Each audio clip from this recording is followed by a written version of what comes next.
Hello friends, जय जगन्नाथ। मु आपण मानक मो चैनल रे स्वागत करुच्ची।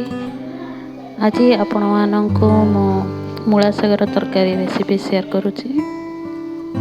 प्रथमे मूला शाग को भल भाव बाछि नेबे, ताको भल भाव धोई नेबे। मो धोई नेछि देखंतु।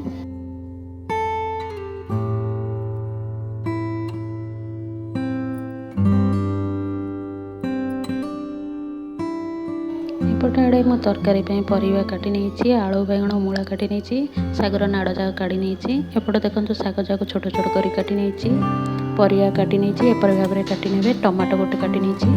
एपटे आड़े कुकर में सोरिष तेल गरम कर सोरिष शुखला लंका फुटण कर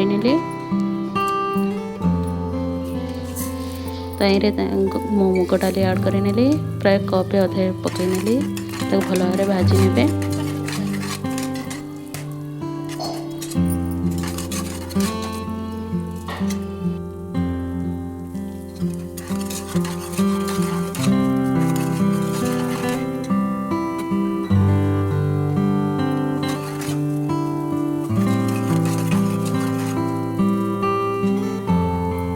रखु मुग को भल भाव भाजी ने। मुग भाजीला मूला शाग आड कर मूला शाग आड कर सारापर भल भाव संतुली हो।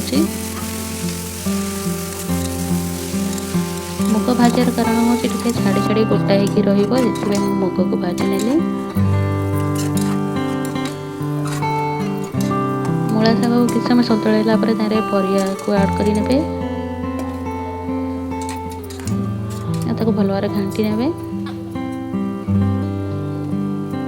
लुण आप स्वाद अनुसार आड कर हलदी गुंड और लंका गुंड पकई मुझे हलदी गुंड लंका गुंड पकई सारापर भल भाव घाटी नेली। और करी पाउडर आप चाहिए धनिया जीरा पाउडर भी पकई पारती। मुझे करी पाउडर आड कर गोटे टमाटो को मु छोट छोट काटिकी पकई नेली और पानी आड कर कुकर बंद कर प्राय गोटे सीटी आइला चुली बंद कर प्रस्तुत हो गला मूला शाग तरकारी। ये तरकारी बहुत टेस्टी लगी था। टेस्टी हवा सहित हेल्दी मध्य। आपण निश्चय घर ट्राए करूँ और कमेंट करें जमा भूलु नहीं। जदि आपण को मो रेसिपी भल लगे मो चैनल को लाइक करूँ, शेयर करूँ, सब्सक्राइब करूँ। पुणी थर देखा गोटे नुआ रेसिपी सहित। Okay, thank you, bye.